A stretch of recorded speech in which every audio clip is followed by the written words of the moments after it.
I was the kid from the wrong side of the tracks. I was like the bad influence. People see me get out of my car and hobble to a store and they're just like, should she be driving? like I've done this for so long.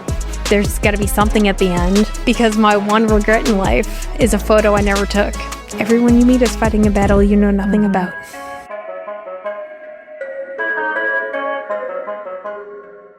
Well, tell me a little bit about your diagnosis, because you are very young. Yeah. To have that. The level of disability. Yes. And it comes down to... Because I think when I first moved here and we met at that Cracker Barrel, you were taking the kids down. Oh my gosh, yeah. That? I you used had to... just...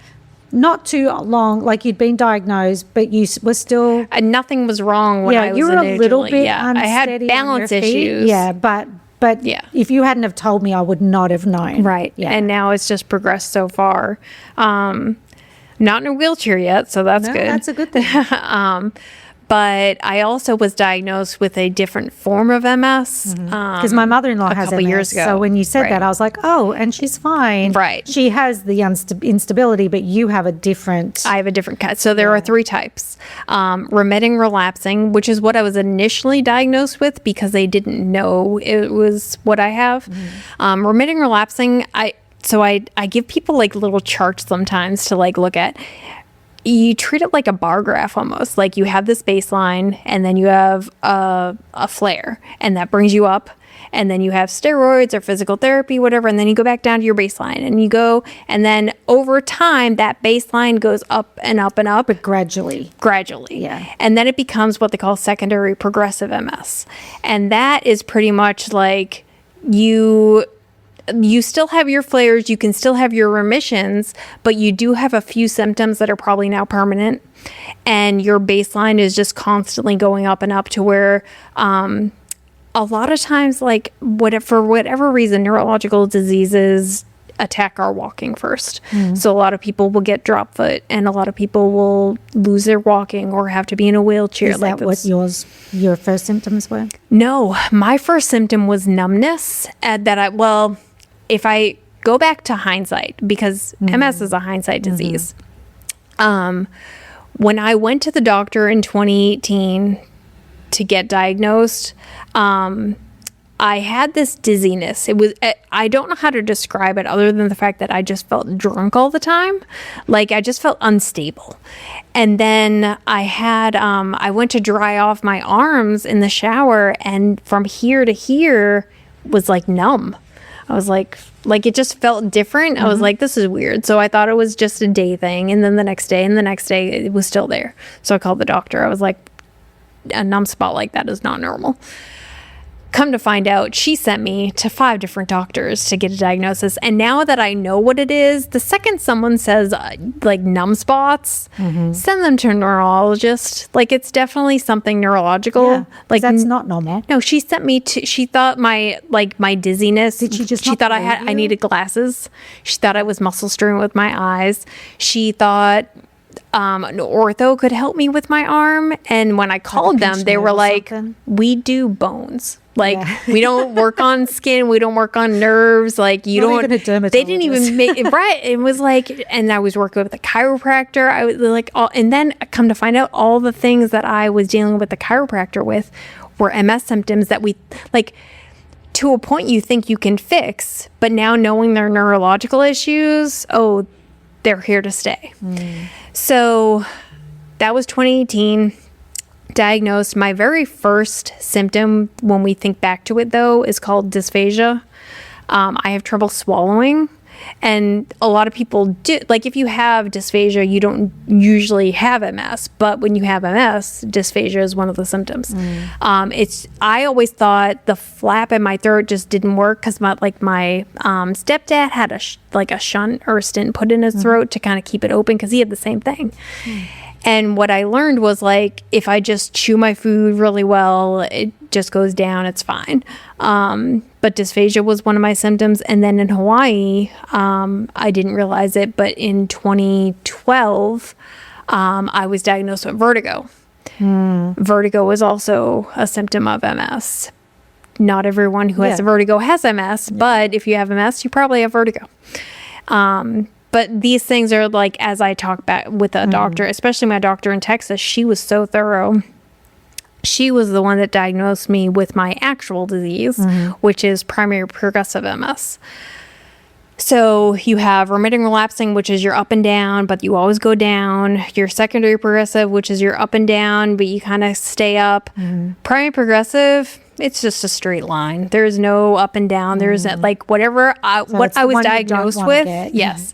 What I was diagnosed with, I still have. Like, and it only will get worse.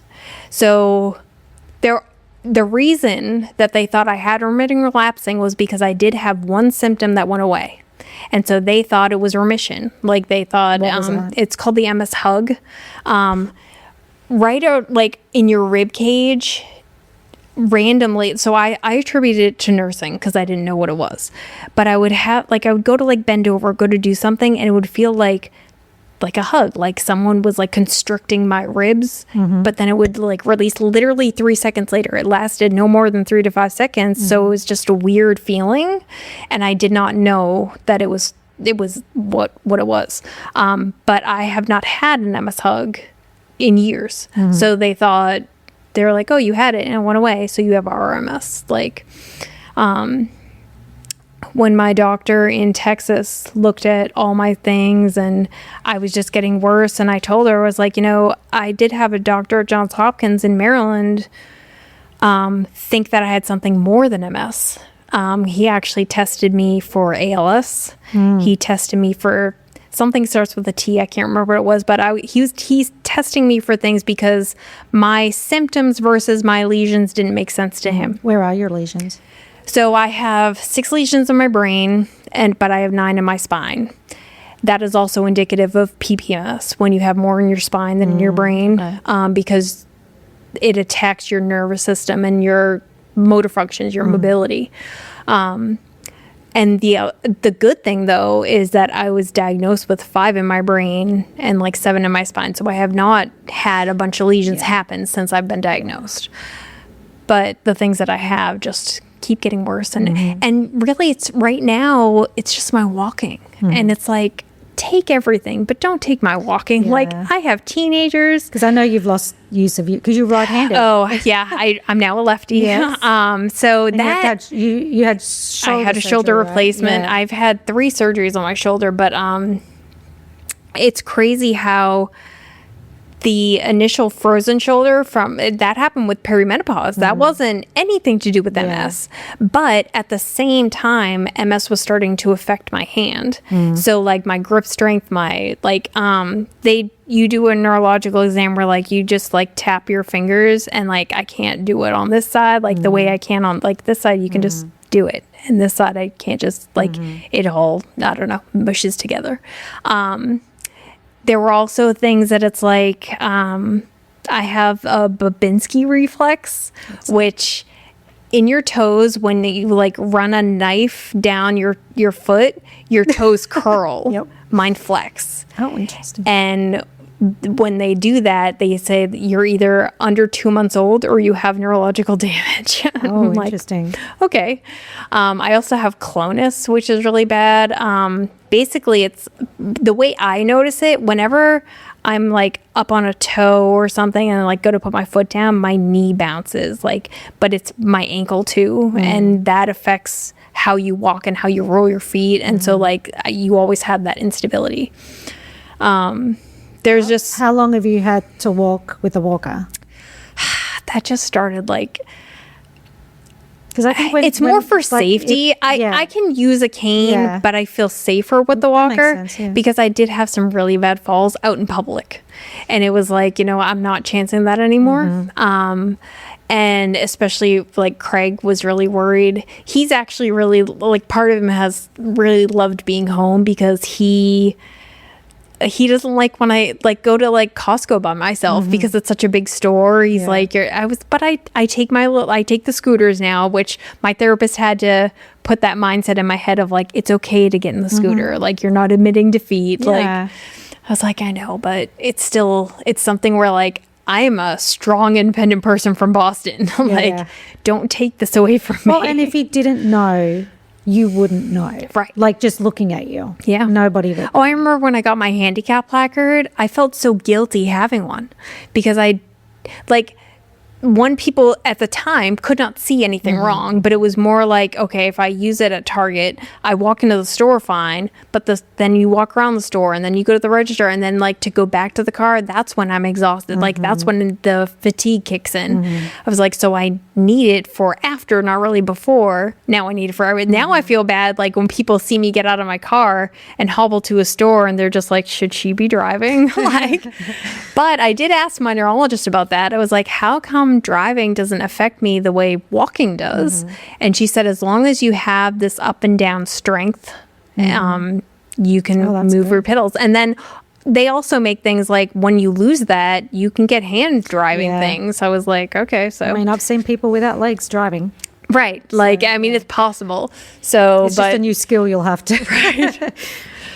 And then, of course, not being able to use my right arm. That's going to be fun. So that's the other, like, everything I do is now lefty. So it's just very, I went to a paint night with Lily for her birthday and all the paintings lefty. Like, but I have found that certain things I can still do anyway. Like, it's just not the way I would. And like, I'm about to graduate college in a couple months, but I kind of purposely kept up with that because it also like strengthens your brain and makes sure that your mind is always working. Because like one thing I am afraid to lose is like cognitive function.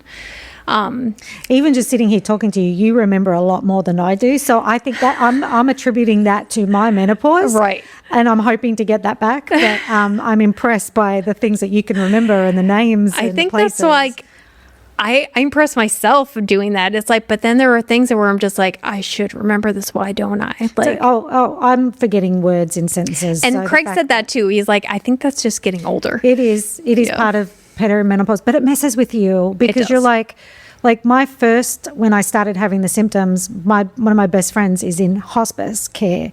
And she's worked in it for over a decade. And so I'm like, you've got to give me one of those dementia tests because I swear, like I would be mid-sentence, forget a word. Yeah. I would, like Charles knows that if I'm talking or he's talking and I say something, he just stops because I will never remember if I wait till the end. And that's very gracious of him. But it's scary. Which is hard, like, because now, like, I know you train with Steve, and he, like, I did that all the time anyway, but that's an ADHD thing. But now we've been trained to listen more. So it's hard when I want to interrupt, and it's like, I don't, but I should because I'm going to forget. Like, respond, not listen. Yeah. Yes.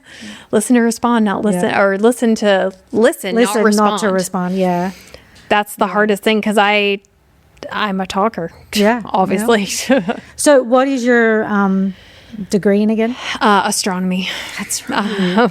That's right. I figured like that's so far out there from anything else. I know. When you first told me about that, I was like, not what I would have put on your ticket. So I love science, and I would have gone into something like marine biology if I could have.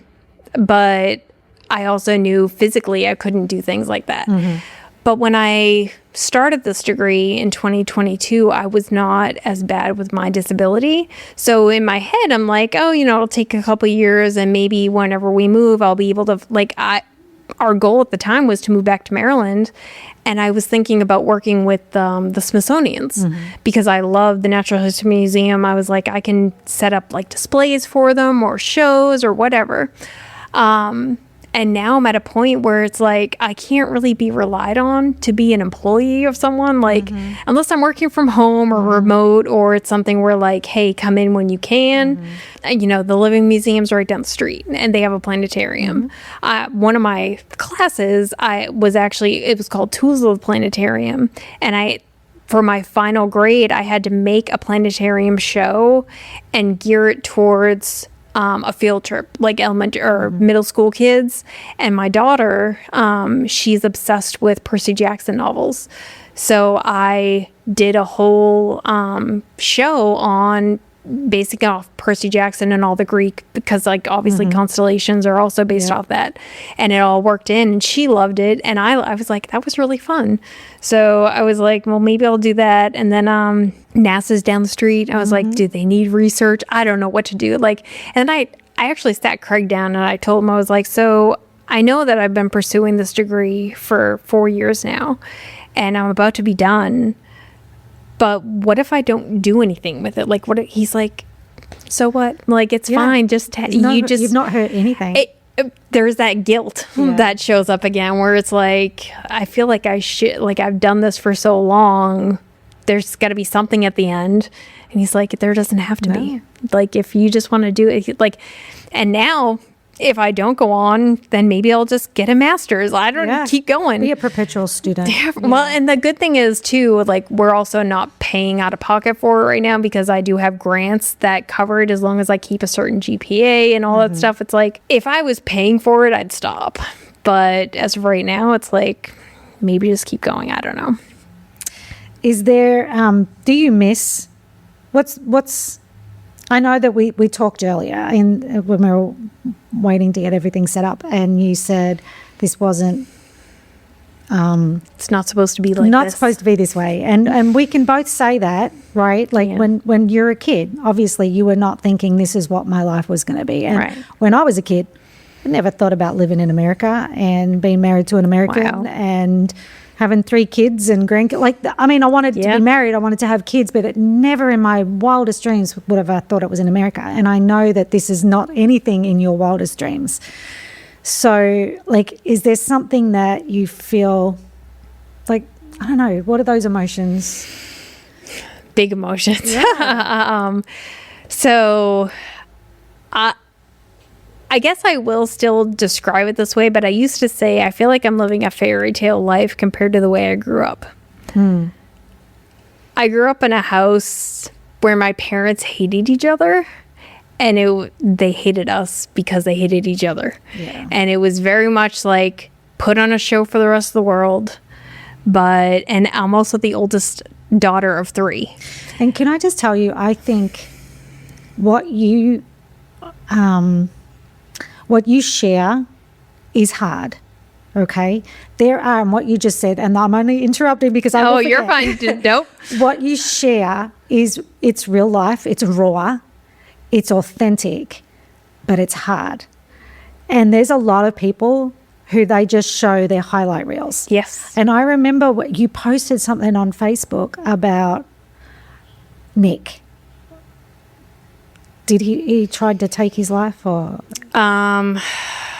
you were worried about that or something? And I just remember that was so... No one talks about it. Nobody talks about it. And that was so raw to me. And I just, like... But there's so many people who hide behind that facade of life is great, we're a perfect family, the kids are great.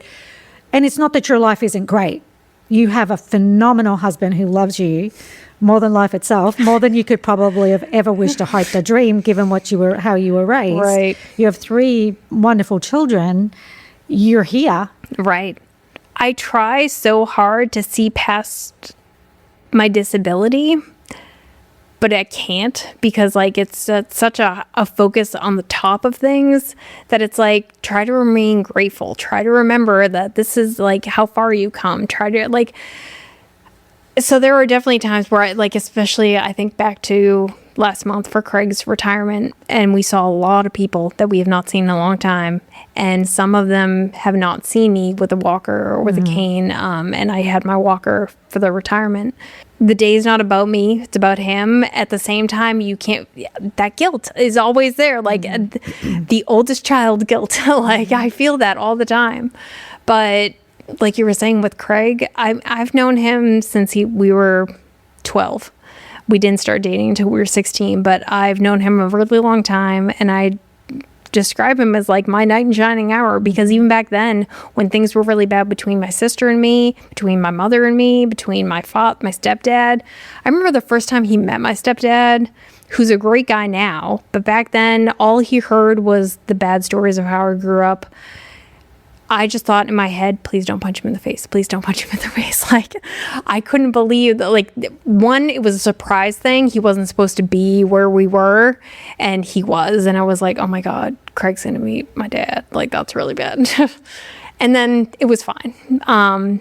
Just to have a husband that loves me, a life that I can, like, there's, it's so, at the time back then, it was foreign because I didn't think I deserved it. I didn't think it would happen. I didn't think this was what a family was. Mm-hmm. And I remember my sister came to live with us in Louisiana when we were only married for about 3 years. She came to live with us in Louisiana to try and like start her life over, get a job, do all this stuff. She was 20. About 6 months in, we were sitting there and she looked at me. She's like, I have a question. I was like, what? And she was like, do you guys ever fight?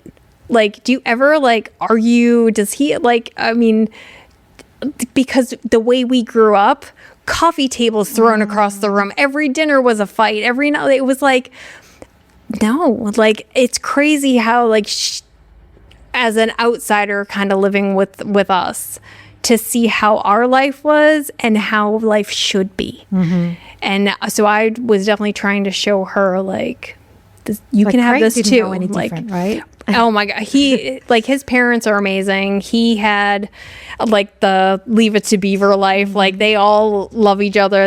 But I mean, they had their issues. Yeah, of course. But for the most part, I remember in high school when we started dating and like his parents started to like me. Started to like you. Right. Well, because I was the kid from the wrong side of the tracks. I was like the bad influence. Mm. I think I ate dinner at his house 4 nights out of the week. Like, that was my family now. Yeah. And to this day, they are now my family. And my sister-in-law, her husband, when they got married, I was like, I would say, you know, you got some competition, but I'm the favorite. So, like, but it's just, I don't know. It's just not what you expected, but not what I expected. And there's so much one way and there's so much the other. Mm-hmm. At the same time, my personality, it's hard to let the good things come to the forefront because not only, like, it's not that I dwell on bad things, it's that I need to attack them and I'm a fixer. Mm-hmm. And the fact that there are certain things I can't fix. That pushes me. Yeah. That pushes me over the edge. And that's when I break down and I try not to like cry in front of everyone. I try to remain strong at the same time. It's like everyone's like, oh yeah, you cry in the shower, you cry when you're alone. And mm-hmm. like even Craig will come downstairs from nothing and I'm like in tears and he's like, are you okay? I was like, no, like, yeah. I just need a minute. Yeah. But it's just really, I don't know, take the good with the bad, I guess. Yeah. And I guess going back to me sharing, I've always been that way to the detriment of my family. Like, I haven't spoken to my mom in about 3 years. Mm. But I do remember one of the things that I shared with people, was when in 2018 or 2017, I discovered I have an older brother. I don't know. Did I ever tell? Okay, so this is on. You're not on Facebook all the time. So you have first child guilt, eldest child guilt, without even being the eldest child. But so we share a dad. Mm. My birth father, who I don't know, my birth father was in the military. In basic training in North Carolina. How did you find out you had a half brother? Ancestry DNA. Oh, okay. He took a DNA test. He knew he had a different dad than the dad he grew up with. Okay. But when he took the DNA test, when he was like 40, his girlfriend got it for him for his 40th birthday, and she got it knowing, like, he's known since he was 19 that he has a different dad, but he never pursued anything. Yeah. And so for his 40th, his girlfriend got him an ancestor DNA test and was like, you know, when you're ready, it's here if you want to do it. And so he did. He popped up on my birth father. My birth dad is one of 7 boys. So you now know who he is. Yeah. Okay. So I know my birth dad, and I've talked to him as an adult once, but that relationship will never happen. I know one or two of his brothers pretty well that were on Facebook. I've met one of my cousins, but because he's one of 7 boys, I have a huge family out there that I don't know. So you don't know if this is like, if your diagnosis or Nick's. Well, I know that with mine, because I knew some cousins enough that I was able to ask if there's anyone on that side of the family that has autoimmune diseases or anything, and they don't. Interesting. Because I know that MS is typically carried through the female. Oh, really? So I've heard it doesn't matter. Okay. Because I know no one on my both mom's side has I know autoimmune. it affects both people. Yeah. But I know that, like, because my mother-in-law has it, she's worried that because, with our children, that they could be carriers and stuff like that. Correct. So. But yeah, so when he popped up on my uncle's chart, my uncle reached out to him, was like, hey, it says because like with Ancestry and you're alive, it doesn't say exactly who you are, but it says like if you're a close relative or like a 3rd or 5th cousin, like it's like down the line. And he popped up on my uncle's as a close relative. And so we reached out to him and he was like, and his name's Jason, my brother. How much older is he? 5 years. Okay. So Have you met him? Yeah. Oh, Okay. that was the wedding we just went to. His daughter's wedding. that's So I have 3 nieces and nephews. Where do they 2 live? Georgia. Okay. So we drove down there. I've gone to his house multiple times. He's come to my house twice, That's 2 or so 3 good. times in Maryland. He never made it to Texas, but then we moved back here and we were able. So when we drove from Texas to Virginia, we stopped there. Okay. He was on a cruise, but I saw my niece and my nephew. But my niece got married in January, so that was the wedding we went to in Georgia. But yeah, when he popped up, he was like, hey, who are you? And he's like, all I know is my father's name is Ron. I'm a junior. Yeah. So You're not a Veronica or anything. No, I'm right? just a Ron. I'm literally a junior. His name is Ronald Lee Martin, and everyone called him Ronni, and I'm Ronnie Lee Martin, but we spell our Lees different. His is Lee, and I'm Leigh. Okay. But yeah, so he was like, oh, that's my brother. And then I guess my uncle told my other uncle, and my other uncle reached out to me on Mother's Day, which ironically was my father's birthday. His birthday was May 13th, and I think he reached out to me on that day, and he's like, hey, we just found out you have a brother. Do you want to meet him? And I was like, I don't even know you. I was like, oh, I have a brother? And so I reached out. I told Jason, I was like, I'm not going to say anything about Ron. Like, I don't have a relationship with our father, but I'm not going to impede you from having one. He knows him. He's met him. He's gone to his house twice. But over time, he's realized the type of person he is, and he has now distanced himself. Yeah. Ron will reach out to me for birthdays and Christmas, and he's like, happy birthday, Merry Christmas. And I'm just like, thanks. Like, I don't know what to say, because it's like, I don't want it to, I've tried. I'm not one to hold grudges, but I'm also not going to hold your hand to be my dad. So if you cannot just step up. But I do also have a younger brother, because he has a son with his current wife. And my younger brother is Nick's age. Wow. So, and his name's Matthew. I've never met him. Jason met him when he went up to visit. Where does he live? At the time when they went to visit, he lived in New Hampshire, and now I hear they're in North Carolina. Okay. I don't how know. many are you total? Jason, you. Jason, me, Randy, Kevin, and then so it's funny because the family I grew up with is me, Randy, Kevin. So that's just the 3 of us, and then 2 bonuses either side. and then then I have 2. So I have 1 sister and 3 brothers, and I only know 2 brothers and 1 brother I grew up with. But then, I also didn't even really grow up with him, because when he was 8, he went to go live with his stepdad. Oh, so that's it was right, a part-time brother again. it was a weird situation, but now we're pretty close. Actually, I was really happy and really surprised that when Craig retired and we did the retirement, I invited everyone just as like a formality, but I never expected a lot of people, like our family, to go because they're all in Massachusetts.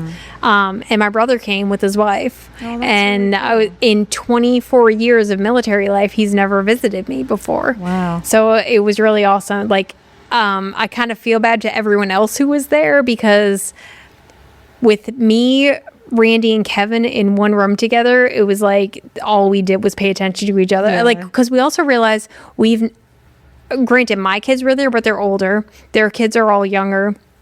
We've never really bonded that way or talked as adults in one room for more than a couple hours. Like, and we had 2 full days together, so it was pretty awesome. Family reunion. Yeah. I remember we were in the middle of a table. We invited about 30 people out to dinner after the retirement, and one of Craig's friends, I guess, was like halfway through one table. We're on the other side, and the whole night we're just like laughing, talking, whatever. He came down. He's like, I feel like I need to be here because I have not seen a smile or a laugh leave all your faces in an hour. Like, what's going on? Yeah. And I was like, and that's when I was like, oh, this is my brother and my sister. And yeah, it was a good night. That's really sweet. Like, do you do any photography at all anymore? No, I did when I first got here, just because someone we were stationed with in Hawaii, I don't think you knew her. She ended up being like one of my best friends here. It was like almost like a second chance for friendship for us, because in Hawaii we were acquaintances but not friends, but here we were kind of all each other had for a while. Her oldest was graduating high school, so I did his senior pictures. Okay. Just as like for free. I took him down to Mob Jack, that whole area, like with the like all the old stuff and the fences. Just did a few pictures. Do you miss it? I do, horribly. But it's also not that it's relieving, but it's like I used to bring all my stuff everywhere. Like, I used to bring my camera. Like, when we went to Disney, you lifestyle, right? Right. Yeah. I love lifestyle. So it was like in the moment stuff. So I would always have everything with me. And now I have, other than when I see spider webs, I don't know what it is about spider webs. I love them. And I love photographing them in like the sunlight or the moonlight or whatever. And I did take out my camera about a month ago because I saw a spider web up on my neighbor's roof, in between their chimney and their roof. And it just hit right. And I think it's because it's of your birthday. Maybe. Being born on Halloween, I'm a little bit evil. Yeah. No, I wouldn't say evil. Wicked. Wicked, yeah, right. We'll make it a little nicer. Yeah. I haven't really taken out my big camera, but also since Hawaii and since Maryland doing all that stuff, cell phones have gotten so much better. So it's so easy to do the things that I want to in my phone rather than in a giant camera. I will say I still have my 5D Mark III. Really? I will never, like, that thing, as long as it lasts. No, I love it. You'll never be able to do it. And I still have my 35, hasn't left my camera. I'm obsessed with that lens. I do have a 135. See, Charles, somebody else who loves a 35. I do, because that's a lifestyle lens. Like, I do remember I got when I tried to do newborns when I had a studio, I got filters. I love macro. That stuff was awesome. But it's very, I forget to grab those lenses when I want them. I'm like, that spider web would have been awesome. Yeah. I tend to shoot more with the 24-70 or a 70-200. Okay. So when he puts a prime on I'm like, what do you mean I have to move? Right? I'm so used to just being able to, like that so photo out there with the snake. Yeah. I was way back. I was not up close. I'm not going to get next to that snake. Nope. No. It's funny because I remember, I don't know if you remember this, but I think it was our first time at WPPI, and we were going around. Do you remember when JP Ilario had a little booth and he was letting people do some shoots and try some of his techniques? I only remember his name too because when I met him, I posted something on Facebook, and then one of my friends from Maryland, who has nothing to do with photography, was like, oh my God, is that JP? I went to high school with him. Like, she knew him. So I started talking to him and I told him how I knew her. And then we started this whole conversation. That's the only reason I know who JP Lario is. But I remember what I posted, you were like, why do you stand like that? I was just going to say, I remember the photo of you standing. There's a photographer stand. Because I move around so much. I'm like my own tripod. Yes, exactly. That's so funny. I'll have to see if I can find that photo. Maybe Charles can put it in the thing. But that's exactly what was going through my head. Because it is a weird stance, but like that's the only way it could be stable enough to like get the shots I want. I actually thought that was Jen Rosenbaum's. She was in that same room. Okay. It was a side room of WPPI where we people got were like just we got a prelude to it was and we were with Christine Tremolay. That's right. And I think we were about to meet Stephanie. Yeah. But that was our first meeting them too. Like because we did Vivid and Brave. Did you do Vivid and Brave? Yeah. I was trying to remember who I did it with. Yeah. That was a long time ago. Yeah, I know. And I'm still friends with Ashley Schneider. Are you friends with her? Like she has nothing to do with her crocheting. Yeah, exactly. I bought some yarn from her. Did you? Yeah, because she dyes her own. Yeah, that's right. But for the most part, it's like when I every 5 years I'll randomly just be like, "Hi, just thinking about you." Yeah. Oh, that's sweet. Do you think there's a photo that you didn't take in the moment, but you wish you had? I was talking to him about that because he said something today. When I walked in, he was like, he mentioned something about a photo you wish you had. And I was like, that hit my heart because my one regret in life is a photo I never took. Craig and I eloped in Vegas. And my best friend Megan was there as a witness, but then my great grandmother was there. And the reason that we went to Vegas was that she was living out there, and we knew she couldn't go back to Massachusetts. She was in her 90s, and it was either go back to Massachusetts and have a big wedding with everyone, or go to Vegas and have my great grandmother there. So we went to Vegas. Yeah, and I never got a picture with her at my wedding.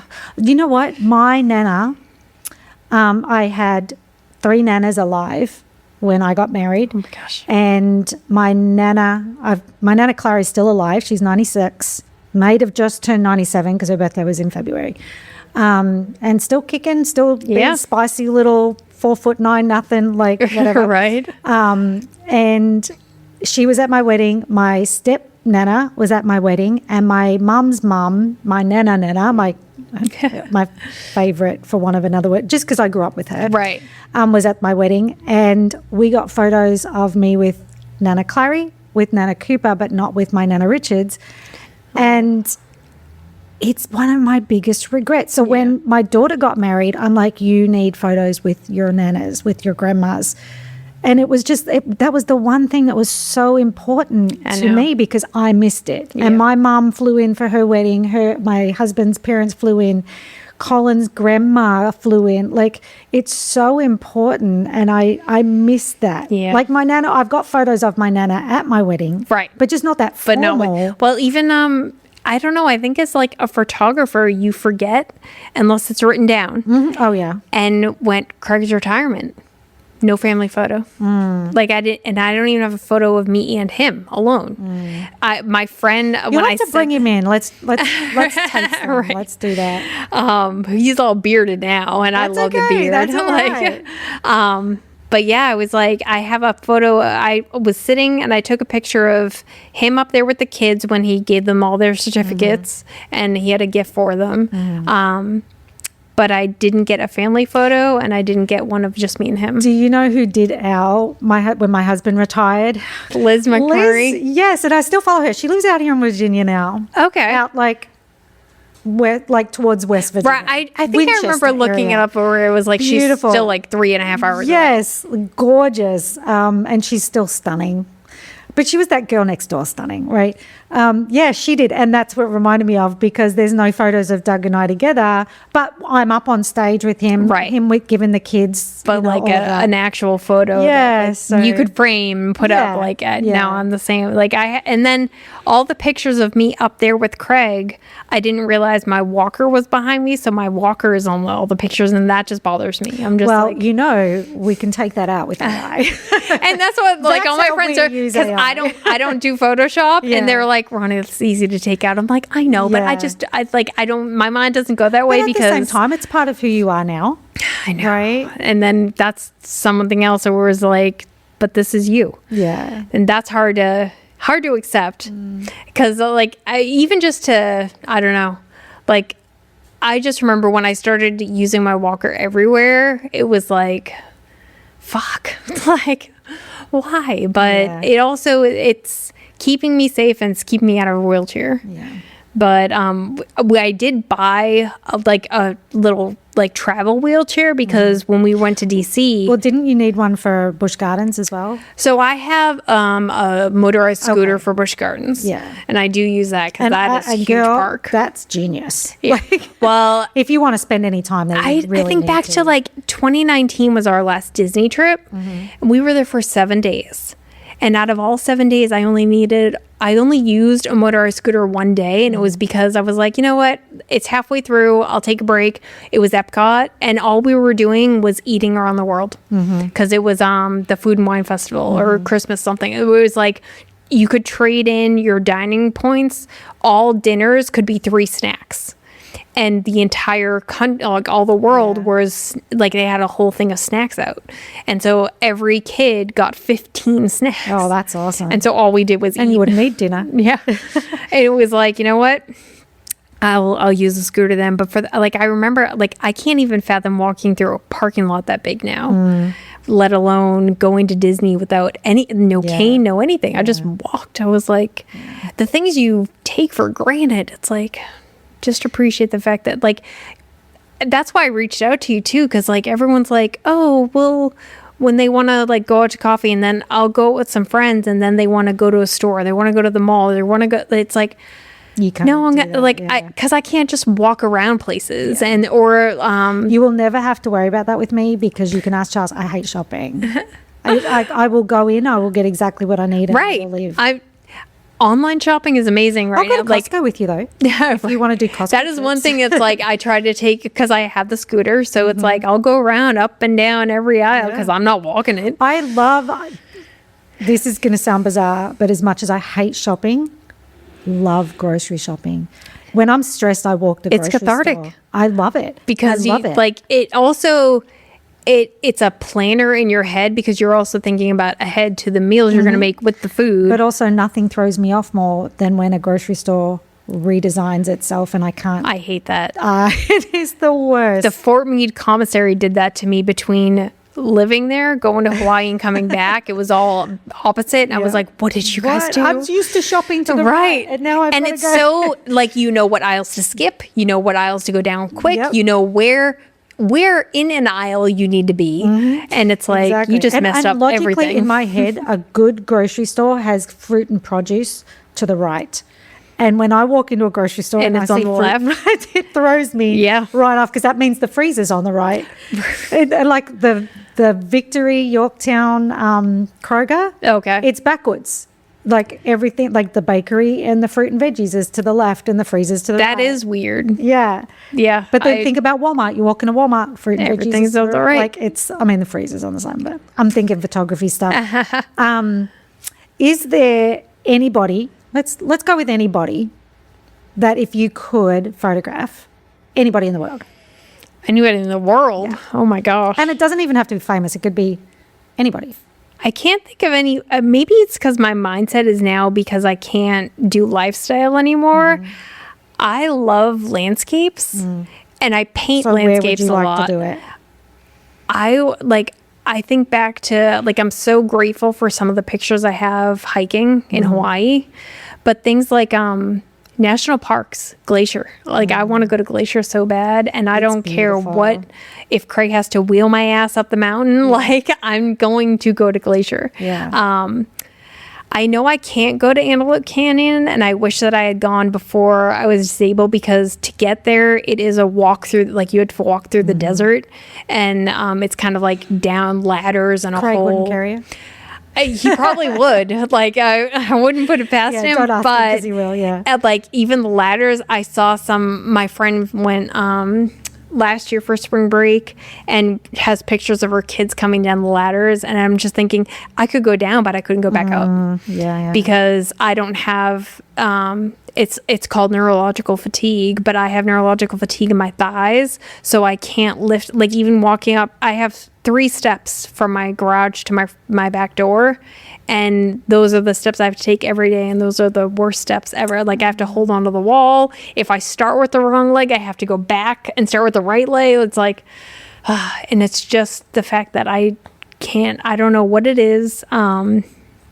But I wouldn't be able to get back up. But I can't think of a person, because I loved toddlers, like, because they're so fun, and people don't realize they're so fun and they're so fleeting. Yeah. Like there were so many times that I had moms come in and they would just like bawl, because they're just my very last photography client, first she wanted to do park pictures. She was like, oh, just family photos, because do you remember Chelsea Humphreys? Yes. They were a client of hers in Hawaii. She's in San Antonio now, right? Yeah, I did meet up with her a few times. I went to her house a few times. She had shot them in Hawaii, and then they moved to Virginia, or they moved to Washington, they moved to Virginia, and in between Washington and Virginia had another baby, and they realized they were about to leave Virginia and had never had photos done with the new kid, who was now like 3. So she was like, oh, we don't have family photos with her. And as I'm talking with her, thank you, Steve, I was like just listening, and I was like, I don't think you want to go to a park. And she's like, why? She's like, you definitely want to do it in your house. And I love in-home lifestyle. And she was like, what do you, I was like, all I hear every time we talk is how much you love this house and you're sad to leave this house. And this house is the only place that it felt like a home. I did a lot of military, like when but because we moved so much, Right. You do take for granted where you're at. And then it's almost like you try to scramble everything into that last month that you're there, right? But the house is something like we always said, us and our pets are the one stable thing that the kids had. So we spent so much money on getting cats and dogs to different places because the house changed all the time. Right. But we've got photos in every single house that we lived in because it was part of their story. And I think a lot of people think, oh, we're leaving, it's not important, but it is, because it doesn't matter if it was 6 months or 2 years or 3 years, it was still part of their lives and part of their story. And I told her, I was like, I pointed out to her the things that I heard her saying that she didn't even realize. One, she loved this house and it's their favorite since they've moved around everywhere, but also it is the home that they finished their family at. Like you are now, like, you're done. You're like, and it's also where your kids learned to love certain things that now they'll take, like where they might have crawled for the first time or walked, or the baby, like, because she when they moved there, she was 6 months old. So like this was like their home where they grew as a family, and like, so I mean, she spent so much money on all the pictures I took, but I remember getting a photo and having her look at it, and then she just bawled, and I didn't know why, and it was because like she was like, that was the last time she helped me get her dressed, because she was like it was just a picture, like I was shooting in her room and she was trying to put a sweater on her because we were going to go outside, and she was like fighting her, and she was like, no. And so like the pictures of the struggle. And like finally her like getting the sweater on, and nothing that I would ever think of is a photo, but to her it meant the world, the beauty is in the chaos. Right. And that's why I love lifestyle, was because you never know. Like with Liz, it's funny you mentioned her, because her family photo shoot when her husband was deployed was a video that I made as like a commercial for me with Noelle. Oh yeah. So Noelle kind of followed me around shooting, And one picture I caught that neither of us knew I caught had me win an award at WPPI. Really? And I don't know if it was the title like went along with the photo, but it was Becca on the floor. She was like less than 2. They were all making cookies because they were going to send John cookies. And as Becca's stirring and I'm laying on the floor with her doing the shoot, she goes and she stirs and then she looks over and she picks her nose as she's stirring and she like, so I titled the photo "The Secret Ingredient." Oh, that's so cool. And I sent it to WPPI and I won like the humor category. I was like, that's crazy. But but yeah, that was on Liz's floor. We both didn't realize that I captured that photo because like I'm just shooting away. We're like, that was one of the ones that I got up on the, like Liz, if you know Liz, she is anal retentive. Clean, spotless. Like she has a line in her kitchen that like her girls couldn't go past if she opened the oven. So I have a picture of them behind the line and her putting the cookies in. But I was standing on her counter shooting because they were making snickerdoodles.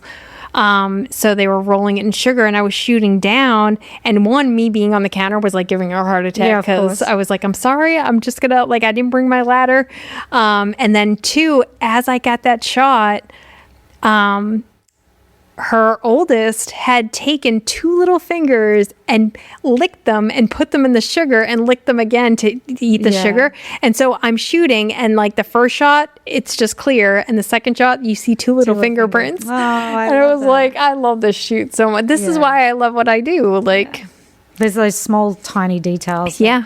Yeah. I remember there was one family that I photographed in Hawaii and talking to them the way that we were trained. Yes.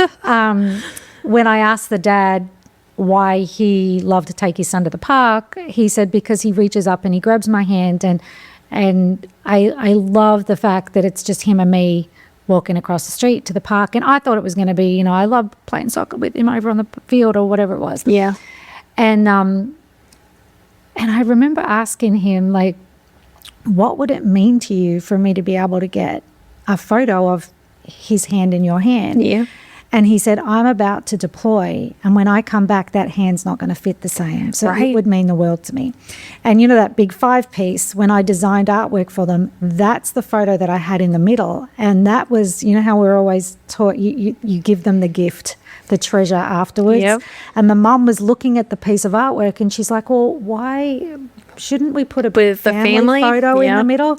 And when I told her what the dad had said about how important it was that he had that photo of his son's hand, and he was 2, right? Yeah. So when he comes back, of course, his hand's going to be bigger. It's not going to, he may not even want to hold dad's hand. Mum just started crying. She's like, no, I need to have that. Right. And so, it's that's those like small details. the little things of when people are, what's the saying? It's like, you never remember the last time you picked up your kid. Yeah. Oh because one day they're just too big. Don't make me cry. I saw something that was like, you never remember the last time all your little best friends from like elementary school hung out and played together. Not hung out, not like you played. And I tagged my best friend from elementary school, Tracy. I was like, and she's a photographer too, in Massachusetts. And I was just like, this is us. Like, when's the last time we went to Otis Hill? Or we used to go into the woods in like 2nd grade. I remember it was so disgusting because if my kids ever did this, I would kill them. On trash day, we would go around and collect everyone's giant trash, and we made an apartment in the woods. So we had like a broken down microwave, an old rug that someone threw away that was probably disgusting. Yeah. We even had a toilet. Like, it was like, here's the bathroom. Like, but we were 8 years old and had no idea what we were doing. Not afraid of germs. And we just put up big plywood walls if we found wood or whatever. And it was like everything had a room. And then of course, I was really sad one day because she rented and her landlord found out about our house in the woods, and apparently he owned part of the woods that we were on, and he took it all down. And one day we went out, our apartment was gone. I was like, our place. Yeah, that's funny. But yeah, that was, I mean, you never know what's going to be special to you, to your kids, to like make it a memory that you didn't even know you needed. Yeah, absolutely. If you had any advice for somebody who was a parent of a child who got a diagnosis, or as yourself received a diagnosis, what would that be?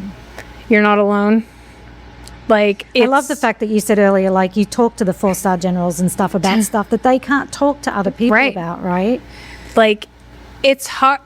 The reason I share the hard things that I do is because I need people to know, one, you're not alone in it, but two, they're probably going through something that they haven't told someone, or they haven't talked to, or they don't feel comfortable talking about. A lot of shame. There is absolutely nothing shameful about anything that you've shared today. Oh, I can't tell you as humans. Right. I can't tell you how many times that I've gone on like a Facebook group and like they'll post something of like a kid getting in trouble, or like, hey, you know, like someone like trying to like discipline children, and the first thing in the, like, everywhere you see in the comments, they blame the parents.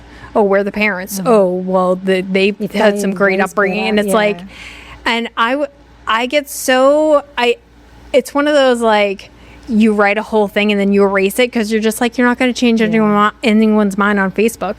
But at the same time, you don't know what anyone, like, one of my favorite quotes ever is, everyone you meet is fighting a battle you know nothing about. That's going to make me cry. I love all the things. Like, I'm welling up thinking about that because there's so much that you don't know. Just be kind. And I try to instill that on my kids, and like, especially with Nick, where it's like he has all these things, like the borderline personality is the worst right now because that's basically narcissism. And he doesn't understand sympathy for people. He doesn't, like, when I tell him, like, you should apologize. Why? Like, because you made them feel bad. That's why. Like, it's like, you can control yourself. You can't control other people. So keep yourself in check and know you're, like, you know what? Just be nice, be kind. Don't point at, there's, like, when I see younger kids and it's like, I was bullied, and you see all these, it's like, man, the things you don't realize in 10 years won't matter. Yeah. Oh, that's huge. You're going to kick yourself at some of the things that you've said, and you can't take it back, especially now. Everything's on the internet. Everything's on, there's evidence everywhere of everything. And that's stuff that's really hard to, like, when that's just something I try to live by. And that's something that I try to, when you put out the hard things. I remember, so I had a miscarriage before I had Nick in 2007. And I shared that on Facebook. And to this day, people will reach out to me because they, like, if their sister has a miscarriage or they had a miscarriage, like, and they don't know who else to talk to because they remember that because no one else did. Like, I've talked to people that I went to high school with that I didn't even really know in high school, but they remember me saying something. So they were like, hey, can I talk to you? You're pretty much an open book. I don't hide anything. And that has gotten me in a lot of trouble with some people. Like, but you know what? It's, if I'm struggling with it, and I guess I don't know, I have that oldest girl mentality of like, I don't want someone to feel bad. I don't want people to feel like they're alone. I don't want people to feel like the shame and the guilt because I feel it every day. Like, but I also know, like, even Craig did not grow up the way I did. Craig does not understand mental health the way he does now because we've been in family therapy together with Nick and we've done all these things.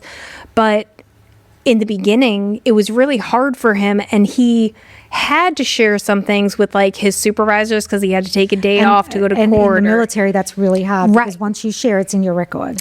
And the thing is, like whoever, depending on who you're talking to, they're mandated reporters. So what he found was that not only was it not something to be embarrassed about, but there were so many people going through the same thing.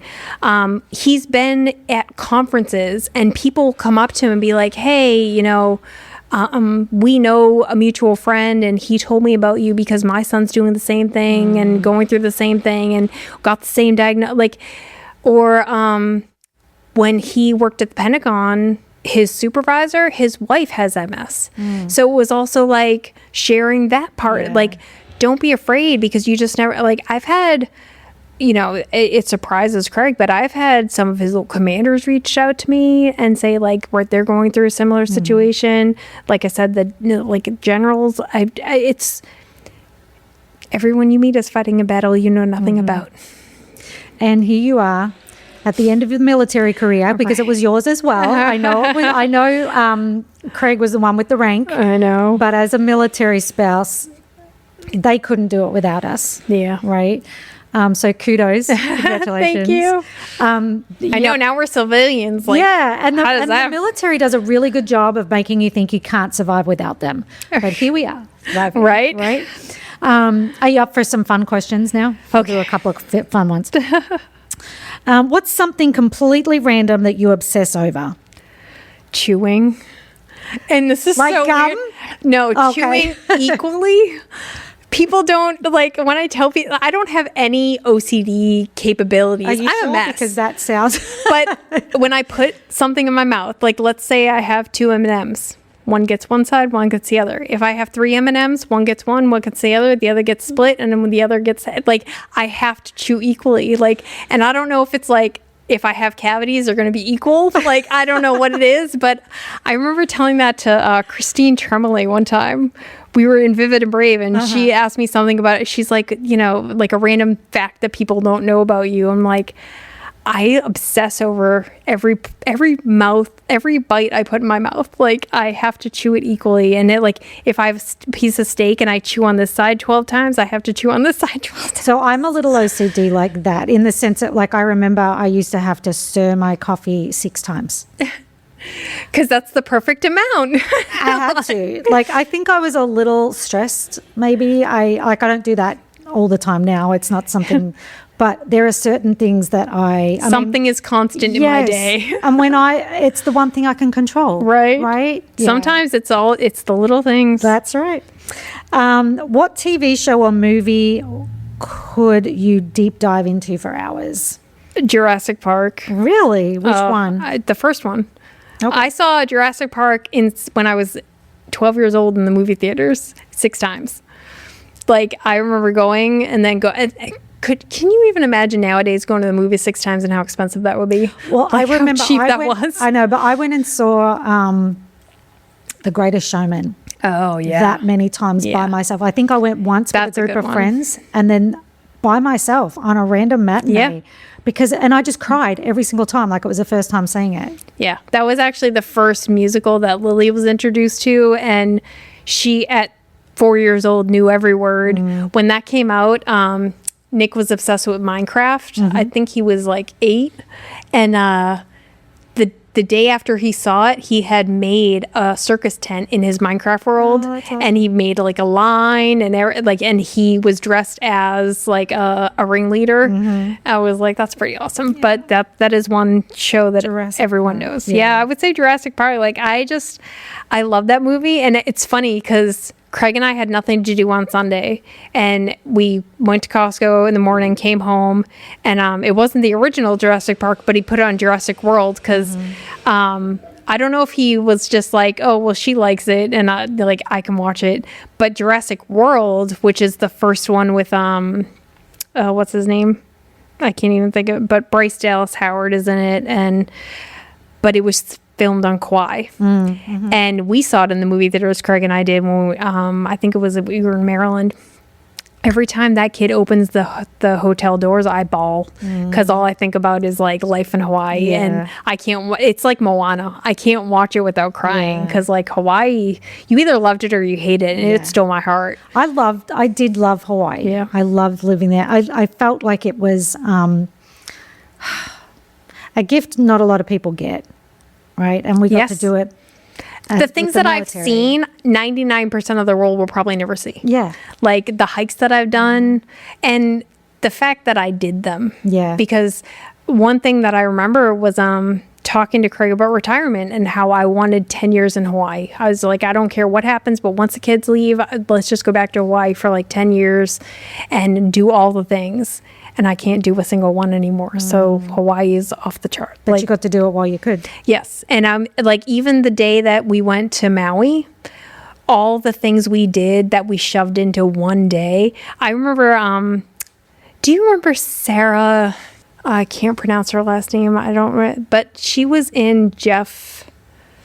Did you do Jeff's thing? Not like Steve did one. Jeff did Jeff Yoakum. Yeah. Sarah was with Jeff. Oh, yes. I remember who you're talking about. Is she in Connecticut or Colorado? No, but she was going to Maui. And this was only like a year ago. And so I told her, I was like, Maui's my favorite. Granted, I did it without kids. And she asked me like all the things to do. And I told her. And then she was like, oh my God, how long were you there? I was like, 7 hours. Like we were there literally overnight. And then we left the next morning. And she was like, are you joking? I was like, you have, like, we crammed everything in, and we did the road to Hana, and we landed in Maui at 8:30, and we got to Hana at 3:30. Like, we did it slow. We did everything. We hit every. You kind of have to do the road to Hana slow, though. Yeah, well, and everyone. Did you go to the 7 pools? We did go to 7 pools, but we went to Ching's Pond. Okay. Instead of the 7 pools, because the 7 pools was like backed up. It was like a popular tour spot, but not a lot of people knew about Ching's Pond. We had Ching's Pond to ourselves for 45 minutes. Nice.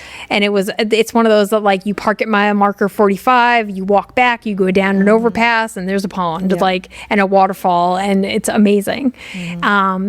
And then this was the second time that I've told people get in the hole. When I told Sarah about the tree, there's a banyan tree on the side of the road, random mile marker. You're going to look at it. It's going to look like the Keebler elf tree, but there's a hole in the bottom. You're going to have to shimmy down it because it doesn't look like a person can fit, but you can. And then when you get into the hole, it's a lava tube. It opens up. It is probably 2 times the height of this inside the tree. And then it opens up to the back of the mountain. So it's like the entrance is the tree, but she's like, oh it's my kind God. of like a speakeasy. Yeah. It's like, it's crazy because I've actually been to a speakeasy with Steve No, that's funny. in Portland. Yeah. But that's too funny. I'm going to get her name wrong, but it's like. I think it's Sarah Lee something, like Sarah Lieberger. Lieberger. I think it's Is it Lieberger? Maybe. I'm sorry, Sarah. No, it's okay. It's like I can see all these faces. Because it's so funny because like I've only met her for like maybe 10 minutes of my life, but I know where her daughter goes to college. I know where like Jeff Yoakum. I know. That's a blast from the past. Yeah, right? But that's how I met Derek. That's how we all met. Like that's how we all became serious in WPPI was through Jeff's program. What was his saying? I can't remember. Do you remember doing it in Hawaii though? When he came to Hawaii, where there was only like Tina 7 of us. Tina, oh my God, I forgot about her. She was on Renovation Aloha. No, yeah. After her mom passed, they redid her home and she sold it. Tina. And so let me see. I'm going to do a couple of what do you call it? Rapid fire. Oh gosh. Okay. I'm not good at that because my brain doesn't work anymore. No, they're really easy. Coffee or tea? Coffee, obviously. Early bird or night owl? Both. Are you really? I am. I have to get up at 5:30 with my kids every day for school, but I can't put myself to bed before like 12:30, 1 o'clock. No. I think also that might attribute to MS because I run off of 4 hours of sleep like a normal person, but I shouldn't. Yeah. You need more sleep. Your brain needs more. Beach or mountains? Mountains. Text or voice? Like, would you rather voice? Call or text? I'd rather call. Yeah. But I think that's a 90s thing. I think I'm old, but yeah. Like, I do enjoy that. Yeah. Big party or small, close? Small. Reality TV or documentary? I hate reality TV. Because you've got enough of it, you're living it. Right? Exactly. Spontaneous road trip or a fully planned itinerary. This will be interesting because I think you're a fully planned itinerary. I used to be. Okay. I guess I still am because so it's funny. But it's what you can control. Right? Okay. So my brother came to Craig's retirement when his flight got delayed. So our plans for the afternoon got like turned around. So we had about an hour. And when he got off the plane and I picked him up, I brought him to like 3 different places in that hour. And he was just like, I can't believe we just did all that. I was like, I'm an oldest. I'm sorry. That's just how we do it. I can't not. But I remember going to Disney and then so I had 2 of my best friends go. And they were there at the same time. I wasn't there, but I was trying to help them. One of them was like me. She was up with at 5:30 in the morning, ready for rope drop, do this restaurant, go here, like you have to hit this place. My best friend Ashley, oh my God, that girl got up at like 11 o'clock.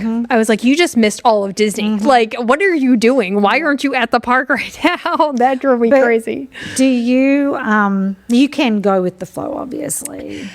I'm learning. It's hard, but it's only hard because of my past, my present now, like especially things like driving. I get motion sickness really bad. And so I've always driven everywhere. Like even when we did our road trip from Maryland to California to move to Hawaii, I drove the whole way.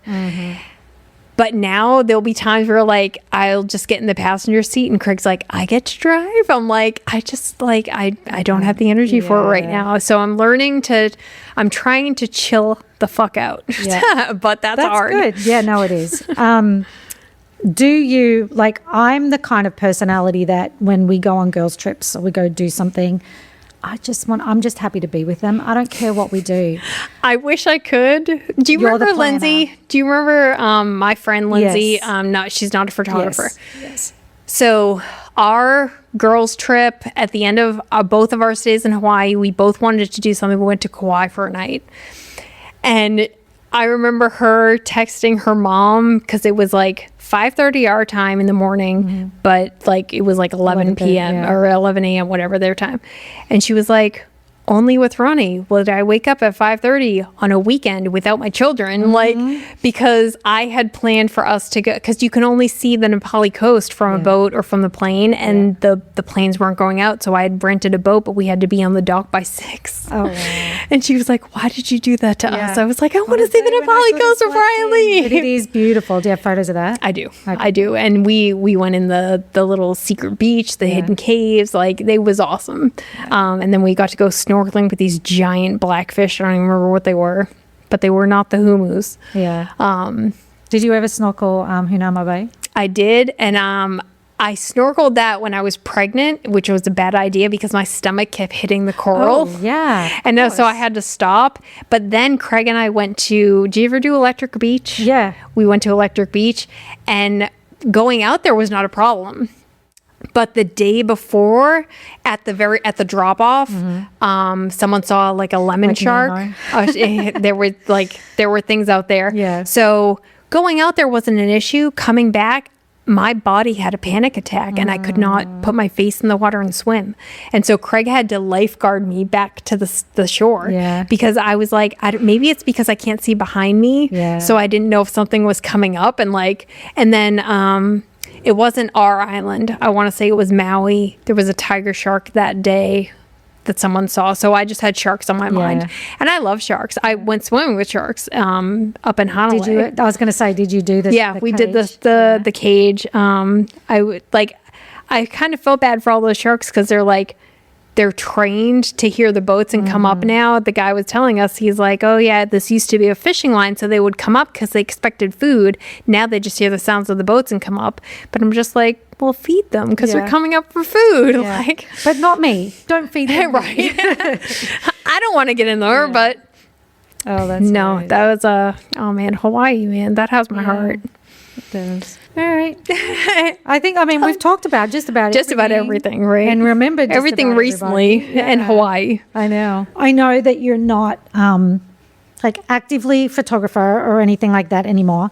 But if people wanted to reach out to you, if they wanted to talk to you about your experience either with Nick or with MS or with the military even, because you're a fresh civilian. I know. That's weird. Where would they find you? Are you happy for them to reach out? I mean, I'm on Facebook more than, being older. I'm not really on Instagram. And my website got shut down a long time ago, so my email over through that is gone.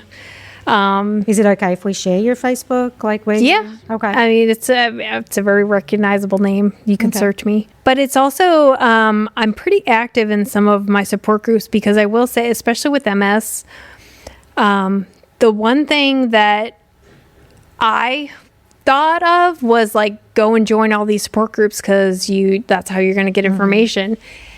And it scared the shit out of me. I was going to say, sometimes it's the worst case scenario. And it was so hard to hear, because people use these groups as a soapbox. They want people to sympathize with them. They only talk about the bad things. Yeah. They don't really talk about the good things. They don't celebrate the little victories. And so there are people who will get in some of these groups and they're like, oh, I was just diagnosed last month, or my husband was just diagnosed yesterday. And I will message them on the side and I'll be like, I'll answer their question, but for the most part, I'm like, please don't let these groups scare you. Because the fact that I joined them and instantly saw people bedridden and I saw wheelchairs, I was like, I am not ready for any of this. Yeah. Just go slow. Don't let it take over. And especially if you're fresh into a diagnosis, but also fresh into the disease, because it is a progressive disease. Well, and you can rabbit trail, which will just mess with your head. Even Dr. Google. Google is not your friend when it comes to these things, especially though, at the same time, when I was diagnosed, my doctor was a pill pusher at the time, and I left his office knowing more about my medication than I knew about MS. I didn't even know what MS was. But then he would be, and I'm just assuming, because this is what happens. You get a medication that then has a side effect, that then you've got to take another medication. And before you know it's about 15, 20. Yes, exactly. It's a catch-22. I actually my neurologist here has been amazing. And he's been a neurologist for a long time. He's an MS specialist and he listens. For MS, there are, I think, about 20 different drugs out there right now. There's only one for PPMS. And the one for PPMS, it's for RRMS and it works in certain ways. For PPMS, it's supposed to slow your progression down. Nothing is slowing me down. I'm just progressing and there's no point. I was going to say, what is, if you're okay sharing it, what is... Oh, the drug? Your prognosis. So there really isn't. It's so different with everyone. MS cannot be pigeonholed. You can't say, oh, it's going to follow this. When I was first diagnosed, the guy told me, oh, in 5 years, you'll be in a wheelchair. Because people who are not MS specialists and just neurologists who specialize, some people are neurologists, they specialize in migraines. Those are not the people you should be seeing when you have neurological diseases and issues like that. But that's who I was diagnosed by. And he, all he knew of MS was wheelchair. You won't be able to walk soon. And everyone, and then whenever I went to Johns Hopkins, and he thought I had ALS, he thought, because my symptoms were getting worse and certain things it did come back, and I don't know if it was through physical therapy, but one of the things with him in my exam, I couldn't stand on my toes. Things you don't realize you can't do because you're not 5 and you're not standing on your tippy toes, or I couldn't skip. I couldn't jump. I couldn't lift one leg up and down. I was like, oh my gosh, why can't I do these things? That you wouldn't typically do on a regular day anyway, right? But that's indicative of she's losing function in her legs. And it's, I was diagnosed in 2018 and I was told within 5 years I'd be in a wheelchair. And it's now been 8 years and I'm not. Yes. We just said yesterday we're photographers. I know, right? But it's yes, I'm progressing, but I'm trying everything I can. And it's, work the muscles around the problem. If you can't work the actual problem, then I have a squat trainer. I mean, things that I need to get better at doing myself. And I think I will once it's kind of I need a push to get really make a routine. But it's definitely, it's hard when all you see is the bad, and it does scare you. And I feel like you could if you were, you could give up. Yeah, a lot of people do. Yeah, and that's when they do end up. And a lot of people, it's just a pity party out there. And that's, so I'm in a PPMS group to support, just for PPMS people. And there are people who have RRMS who get in there because they think they have PPMS, but then it's they'll, I responded to someone yesterday, and under my response, someone asked me a few questions. So she was like, oh, what symptoms of yours led to your PPMS diagnosis? And I was like, symptoms don't lead to a PPMS diagnosis. You're PPMS from the start, and it's more these things have to add up. She didn't because she has RRMS, and it's the symptoms versus getting diagnosed with MS versus something else. I was like, it's not it's not that cut and dry. And then she tried to bait me into talking with her and basically diagnosing her myself that she had PPMS. Ronni. Yeah. And I'm like, so I just stopped answering. But it was like, people also get in there because they want to feel validated. They want to, like, someone to say, yes, you have this, or no, you don't, and you have this, or like, but it's so hard to listen to yourself. And I will say, in this day and age, it's hard sometimes to listen to doctors. You don't want to hear. I didn't go in, when I got this diagnosis, I went in for numbness in my arm and dizziness. I went in for a fix. I didn't go in for a diagnosis. And then you not only come up with a diagnosis, a chronic illness with no cure. And I'm like, so Craig was not deployed. He was TDY when I got diagnosed. And my best friend, Ashley, like, I don't know, being myself, didn't think anything of it. But when she knew I was going to get diagnosed that day, she wouldn't let me go alone. She came to the doctor with me. She was like, I'm coming with you. And like, Lily was with me. I was like, no, I just got to go in and he's just going to go over my MRIs and like, and just tell me. And she's like, I'm going with you. And she came with me. And then of course, like, I walk out into the waiting room and I just start bawling. I was like, I didn't realize that I really needed someone. Like, and oftentimes you're not hearing. So it is nice to have that other person there who can either take notes or remember what was said, because I'm sure everything just shut down once you get that. Oh, he just like shoved pamphlets in front of my face. He's like, pick one of 3 drugs. I'm like, huh? What? Like, that's like, go research and tell me what you want. Right. Yeah. You're the reason that no one trusts a doctor anymore because they're just pill pushers. Yeah. But my doctor in Texas and my doctor here, they're amazing. I don't have a single appointment that's under like 90 minutes. Wow. They listen. In and of itself amazing. They know. So like they will take my last appointment, he came in late, but he never rushed me. I had some questions because what I was going to say was I just got him to agree to me not being on medication. Well, because to have a doctor say, we were going to meet last week and I wasn't feeling well, and I was like, hey, and you're like, they just took that. me off. So I don't want to mess it up. That. But that goes to show how much he listens, because I told him, I was like, with this drug for PPMS, it's supposed to slow progression, and I'm not slowing down. So why am I on this drug? Yeah, because it's a 6-hour infusion that I do twice a year. They describe it as 1 under chemo, like the way it attacks the inside of your, because it depletes all your immune system is made up of 3 things: T cells, B cells, and one other thing I can't remember. And there's a lot of things that you didn't right? to know, right? Yeah. But. And what this drug does is it depletes your B cells, because your B cells are the reason your body attacks itself. So the thing is, like, we're going to try to make it not when you get sick, when you have an infection, when you have, like, basically MS is caused because my own body has attacked my nerves, thinking it's sick. So taking the B cells out apparently slows things down, and nothing was slowing me down. So I told him, I was like, if I'm not slowing down, and I even 2 years ago when I came in with a cane, and now I come in with a walker, like, obviously it's not working. And I also don't have any new lesions. I don't have any new issues. I just have the same ones getting worse. And so he was like, you know what?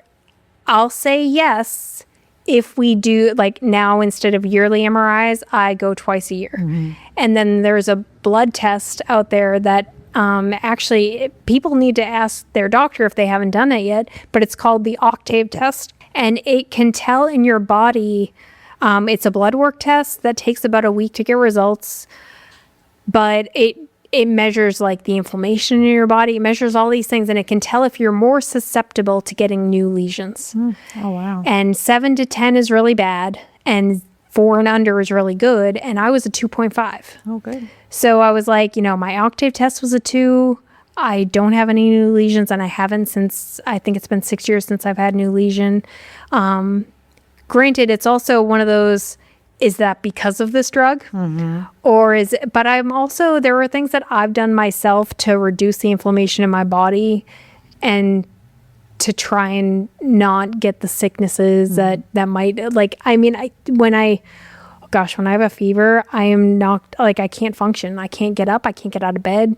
So there are times where it's like, you can't prevent that. But I told him, I was like, I live in a constant state of stress. Yeah. Like it's not just MS. I have things going on all around. You know, granted, Craig's out of the military now, but now we're trying to find a job, and now we're trying, like, it's like all you're these adjusting things. to a new normal. Right. After this is all you've known your whole married life. Right. My whole adult life. Your whole adult life. I remember him coming to me when I was living with my mom, and he's like, hey, I have to go move to Louisiana. Do you want to come? We weren't married. We weren't even engaged. And I was like, yeah, let's go. Like, I have nothing else going on. I work at a bank. I can work at a bank down there. It was just, it was nice to have someone understand, because there are definitely doctors I've had that if I presented to them, I want to get off my medication, not only would they say no, but they would tell me that if I got off my medication, then they can't see me. Yeah. Oh, wow. Yeah, because people have been written off by doctors because they will not do their prescribed. But you're advocating for yourself. So I want to ask you a question, and I'm not meaning it to be like, I don't want it to be like sad or anything, but I just want you to answer it just honestly. Like, what is your biggest fear, and what are you afraid to miss? Okay. In the beginning, I remember telling people, especially with MS, what was really hard for me was you can't avoid it affecting you as a mother. And that you know me as an active mom with no disease, and I wasn't home. Like, you couldn't call me, and like, I was at the beach, I was on a hike, I was with the kids out somewhere. Like, we were never home. My sister was like I remember her coming with my 8-month-old nephew at the time, and I'm like reading him books, and we're out on the playground, and she was like, he's 8 months old, he can't do half these things. I was like, I'll wear him, like, it's fine. Yeah. Like, to know that I not only had to slow myself down, but, and then when Lily mentioned to me that, like, she basically couldn't remember me not disabled, that hit me hard, because Nick remembers, like, Nick knows. He was like 6 years old when we were in Hawaii. But my biggest fear now has changed to, I can't avoid the inevitable. And it's that guilt of, like, I feel like it's selfish of me. But if anything happens to Craig, because he is literally my lifeline, like, I have to walk up 3 steps to get in my house, and he's always there with a hand. I have to do anything, like, the second I say I need anything, he's there. Like, before I need anything, he's there preemptively. Like, we know each other so well that he knows, like, so even when we go to Costco, and, like, he'll yell at me because I go to, like, grab a grocery bag or something. He's like, nope, put it down. And he's like, you're not carrying it. Like, he will not let me do anything. I was like, I'm not a baby. Like, he's like, I got it, don't worry. Like, he's just very, it's more than the gentlemanly role. It's more like, just like, we know each other so well that he can know what's going to go wrong before it goes wrong, sort of thing. And he's always there to help. Like, him retiring, and I know that we have a lot going on, and I know it was a right time for him to get out. But he also mentioned to someone once when I was listening that a big reason for him retiring was that my medical care. He wanted to stop moving around and starting over all the time, and finding new neurologists and finding new doctors, and finding, like, and every time we moved, I've progressed so I have to, like, go back and tell them all the thing, like, and he was tired of that for me all the time. Yeah. And, like, he's like, I want to make sure that we're stable and we're in one place for a while, that she doesn't have to do that anymore. And again, I felt guilty, where it was like, I don't want to be the cause of this. Granted, I know it's like, yes, there's like 10 causes, but I, like, knowing that I was one of them made me feel bad. But it's also who he is. Like, he'll put me and Nick in front of anything he has to do. That was another reason I reached out to you, was like, my best friend, PCS to San Antonio, and I realized like it's been months and I've just seen Craig. Like I don't have anyone here. And my other friend, I have Charles and I have my husband. Well, and that's it. Like you work on top of my other friend that I would see here. She just got a job. So now she works and I'm like, I'm at home by myself, like just watching TV. Ronni, I got people you can call if you want to call people. I can give you some stuff to do if you want to do some stuff. It's just weird part of life where it's like, I described to Craig as I hate people now. Like it's like you just turn a certain age and you just don't care. That's menopause too, sweetie. Yeah. I promise. Yeah. All that stuff that you gave a shit about earlier, all of a sudden you don't have any time for it anymore. And I don't want to, not only do I not want to reach out and make new friends, even though I know I have to, I don't like explaining myself to people, like especially with MS or when I have certain things going on with Nick or with, and like, I'm so like all my friends who like right now go out and then want to go to an antique store or a craft store or this stuff. And it's like, yeah, I'm just going to go home because I can't walk around. Like I'm just tired of telling people what I can and can't do.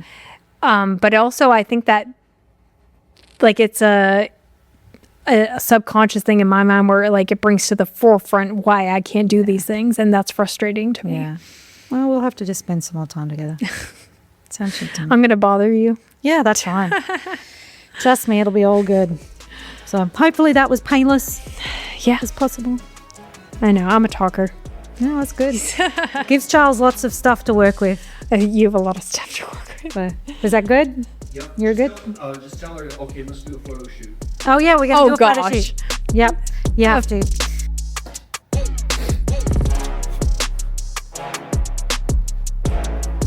All right, lean forward that little bit. There we go. Yep. Chin up.